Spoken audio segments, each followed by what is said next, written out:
கர்த்தருடைய பரிசுத்த நாமத்திற்கு மகிமை உண்டாவதாக. காலை வேளையிலே தேவனுடைய கிளம்பிருக்கிறதான தெய்வ பிள்ளைகளுக்கு அவருடைய நாமத்தினாலே வாழ்த்துதலை சொல்லிக் கொள்கிறேன். நாம் உபாகமம் புத்தகத்தை வாசிக்க தொடங்கி இருக்கிறோம்.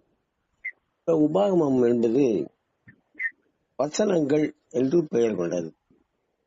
அதாவது மோசே இஸ்ரவேல் ஜனங்களுக்கு சொல்ல வசனங்கள் என்று அங்கே சொல்லப்பட்டிருக்கிறது. மோசே இஸ்ரவேலர்கள் எல்லோரையும் நோக்கி சொன்ன வசனங்கள் என்று சொல்லப்பட்டிருக்கிறது. மோசையின் இறுதி காலத்திலே அவன் இதற்கு முன்னாக தேவன் இஸ்ரவேல் ஜனங்களுக்கு செய்த நன்மைகளையும் இஸ்ரவேல் ஜனங்கள் செய்த காரியங்களையும் நினைப்பூட்டுதலாக அவர்கள் திரும்ப அதை ஒரு நினைத்து கொள்ள வேண்டும் என்பதற்காக நினைப்பூட்டுதலாக சொல்லப்பட்டிருக்கிறதான வசனங்கள் தான் இந்த உபாகம புத்தகம். இதில் 34 அதிகாரங்கள் உள்ளன. 33 அதிகாரங்களிலே அவர் தேவன் இஸ்ரவேல் ஜனங்களை நடத்தின விதத்தை சொல்லிக் கொண்டே வருகிறார். 34ஆம் அதிகாரத்திலே மோசே மரித்து போகிறார். இந்த வசனங்களிலே முக்கியமானது என்னவென்றால், திரும்பவும் இஸ்ரவேல் ஜனங்கள் வனாந்தரத்திலேயே தேவன் வழிநடத்தி வந்த எல்லா காரியங்களையும் திரும்ப நினைத்து பார்க்கும்படியாக அவன் இஸ்ரவேல் ஜனங்களுக்கு நினைப்பூட்டுகிறான். அதைத்தான் இந்த உபாகம புத்தகத்திலே நாம் வாசிக்கிறோம். நாம் தியானத்திற்காக இப்பொழுது எடுத்துக்கொண்டது 11ஆம் வசனத்தை வாசிக்கலாம். நீங்கள் இப்பொழுது இருக்கிறதை பார்க்கிலும் 1000 மடங்கு அதிகமாயிருக்கும்படி உங்கள் பிதாக்களின் தேவனாகிய கர்த்தர் உங்களுக்கு சொல்லியபடியே உங்களை ஆசீர்வதிப்பாராக.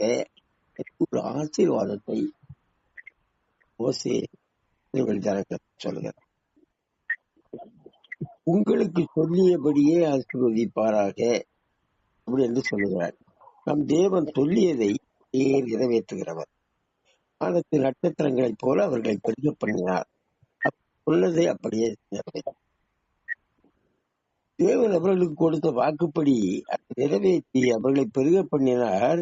ஏனென்றால் வாக்கு தத்துவத்தில் தேவன் உண்மையுள்ளவர், வாக்கு மாறாத நல்ல தேவன், மனமாற அவர் மனுஷன். சொல்லியபடியே எல்லாவற்றையும் நிறைவேற்றார். நிறைவேறும் பிதாக்களுக்கு வாக்கு கொடுத்த வார்த்தைகள் எல்லாம் தேவன் நிறைவேற்றினார்.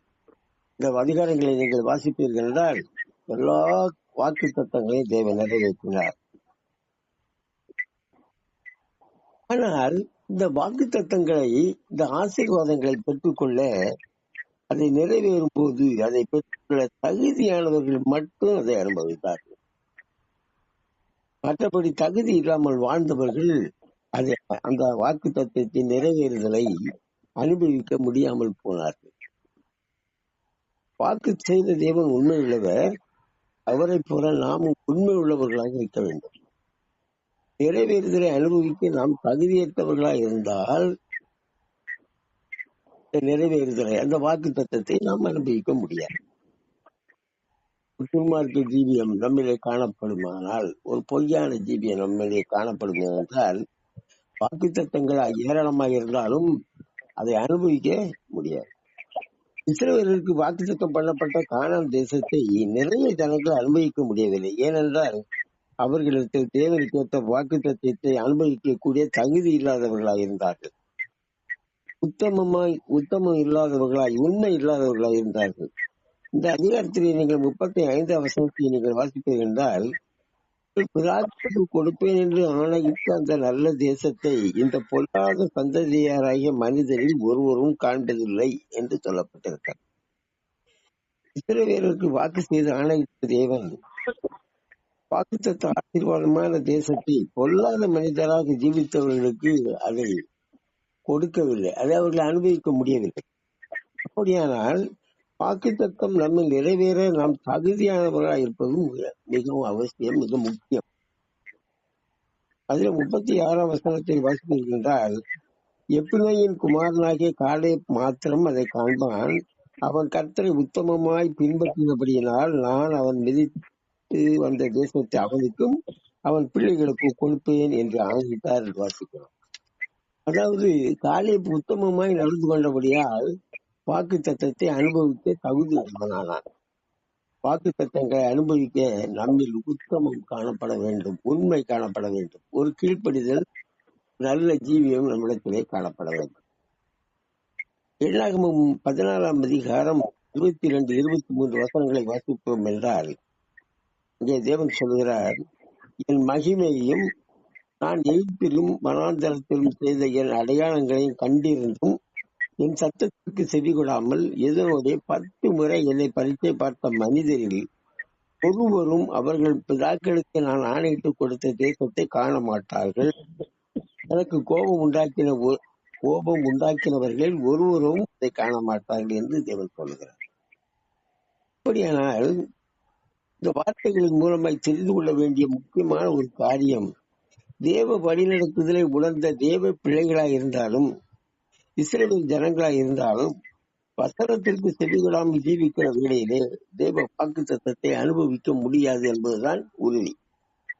தேவ மனுஷனாகிய மோசேயே மேரிபாவின் தண்ணீர் காரியத்தில் தவறு செய்தபடியால் வாக்கு செய்த கானானை சுதந்திரித்துக் கொள்ள முடியவில்லை. அப்படியானால் வாக்கு தத்தம் நிறைவேற அதை அனுபவிக்க நம்மில் தேவன் விரும்பும் பரிசுத்தம் காணப்பட வேண்டும், ஒரு நல்ல ஜீவியம் காணப்பட வேண்டும். வேதாகமத்தில் நிறைய வாக்கு தத்தங்கள் மனதிற்காக தேவன் சொல்லி இருக்கிறார். எந்த மனிதராக இருந்தாலும் அவர்கள் தேவனுக்கு ஏற்ற பிள்ளைகளாய் ஜீவித்தால் வாக்கு தத்தம் அவர்களை நிறைவேறுதலாய் மாறும். இஸ்ரவேலருக்கு வாக்கு செய்யப்பட்ட கானான் தேசத்தை உத்தமமாய் நடக்காமல் தேவனுக்கு எதிராக கிரியை செய்தவர் ஒருவர் கூட தேவனுக்கு எதிராக கிரியை செய்த ஒருவர் கூட அனுமதிக்க முடியவில்லை. பொருளாதவர்களாகிய மனிதர்கள் யாரும் அழியும் மட்டும் அந்த வனாந்தரத்திலே தேவன் அவர்களை அலைய விட்டார் என்று வசனம் சொல்லுகிறார். 32ஆம் அதிகாரம் 13ஆம் வசனத்தில் நீங்கள் வாசிப்பீர்கள் என்றால், கர்த்தருடைய சமூகத்தில் பொல்லாப்பு செய்த அந்த சந்ததி எல்லாம் நிர்மூலமாக மட்டும் அவர்களை வனாந்தரத்தை 40 வருஷம் அலைய பண்ணினார் என்று படிக்கும். ஏனென்றால் வாக்கு தத்தம் உண்மை உள்ளது, வாக்கு தத்தம் செய்த தேவன் உண்மை உள்ளவர். அந்த வாக்கு தத்தத்தை அனுபவிக்க, அந்த வாக்கு தத்தம் நிறைவேற நம்மிலே உண்மை இருக்க வேண்டும், பொல்லாப்பு இருக்கக்கூடாது.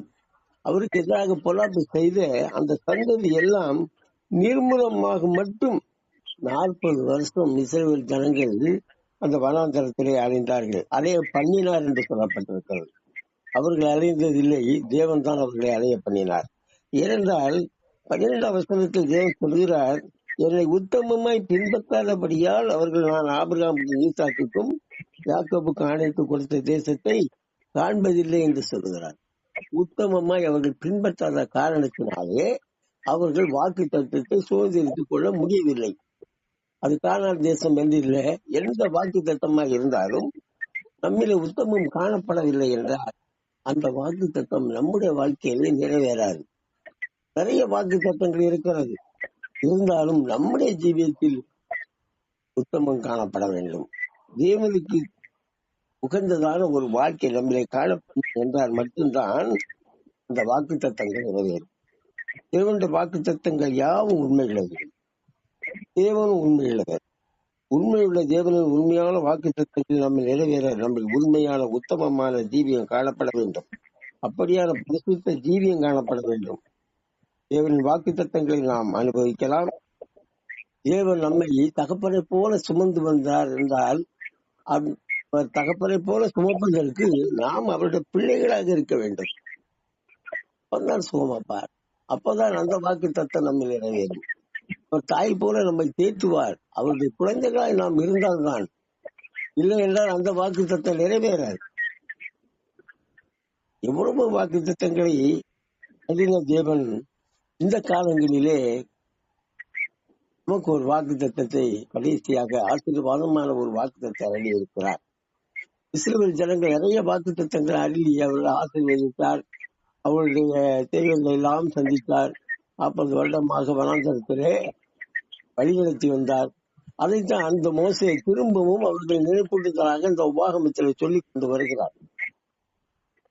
அதிலே நீங்கள் கடைசி வரை வாசித்து பார்த்து தெரியும் அவர்கள் என்னென்ன காரியங்களை அவர்களுக்கு எதிராக செய்தார்கள்.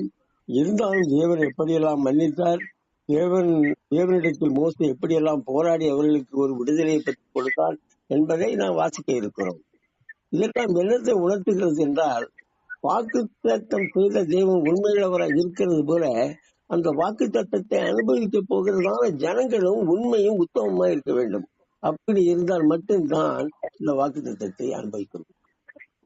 இதுதான் இந்த வசனத்தின் பொருள். கடைசியாக நமக்கு ஒரு வாக்குத்தத்தத்தை தேவன் தந்திருக்கிறார். இஸ்ரவேல் ஜனங்களுக்கு கொடுத்த வாக்குத்தத்தத்தை போல நமக்கு ஒரு வாக்குத்தத்தத்தை தேவன் தந்திருக்கிறார். அது என்ன வாக்குத்தத்தம் என்றால், ஜீவ கிரீடத்தை நான் உனக்கு தருவேன். நீ என்னை பின்பற்றி உத்தமமாய் நடந்து கொண்டால் ஜீவ கிரீடத்தை உனக்கு தருவேன், நமக்கு தருவதாக அவர் வாக்கு செய்திருக்கிறார். சோதனையை சகிக்கிற மனுஷன் பாக்கியவான், அவன் உத்தமன் என்று விளங்கின பின்பு கர்த்தர் தம்மிடத்தில் அன்பு கூறுபவர்களுக்கு வாக்குத்தத்தம் பண்ணின ஜீவ கிரீடத்தை கொடுப்பான் என்று சொல்லப்பட்டது. நமக்கு இந்த காலத்திலே, கடைசி காலத்திலே ஜீவிக்கிறதா நமக்கு ஜீவ கிரீடம் வாக்குத்தத்தம் பண்ணப்பட்டிருக்கிறது. இஸ்ரவேல் ஜனங்களுக்கு கானான் தேசம் வாக்குத்தத்தம் பண்ணப்பட்டது போல இந்த காலங்களில் வாழ்கிறதான நமக்கு கடைசியாக ஜீவ கிரீடம் வாக்குத்தத்தம் பண்ணப்பட்டிருக்கிறது. அவர்கள் உத்தமமாய் ஜீவிக்காதவர்கள் எப்படி கானானை சுதந்திரத்துக் கொள்ள முடியாமல் போனார்களோ, அதே போல நாமும் உத்தமமாய் இல்லாவிட்டால் இந்த ஜீவ கிரீடத்தை அனுபவிக்க முடியாது, நமக்கு கிடைக்காது. ஆகவே பிரியமான தெய்வ பிள்ளைகளே, தேவாதி தேவனின் வாக்கு மாறாத வாக்கு தத்துவங்களை நாம் பெற்று ஆசிரியமாக தீமிக்க வேண்டுமானால் நம்மிடத்திலே ஒரு உத்தமம் காணப்பட வேண்டும். சோதனை சகித்து உத்தமன் என்று விளங்கின பின்பு, உத்தமமான ஒரு ஜீவ நம்மில் காணப்படுகிறது என்று அவர் தெரிந்த பின்பு நமக்கு ஜீவ கிரீடத்தை கொடுக்கிறார். வாக்கு தத்தம் பண்ணப்பட்டது. மொத்தத்தில் வாக்கு தத்தம் நிறைவேற வேண்டுமானால் நம்மிடத்தில உத்தமமான ஒரு ஜீவியம், உத்தமம், உண்மை, ஒரு பரிசுத்தம் காணப்பட வேண்டும். அதைத்தான் தேவன் விரும்புகிறார். ஆகவே பிரியமான தேவ ஜனங்களே, நாம் உத்தமமாய் நடக்கிறவர்களாயும் தேவனிடத்தில் அன்புள்ளவர்களாயும் இருந்தால் வாக்குத்தத்தம் யாவும் நம்பிக்கை நிறைவேறும். நாம் இதை அறிவிக்கலாம்.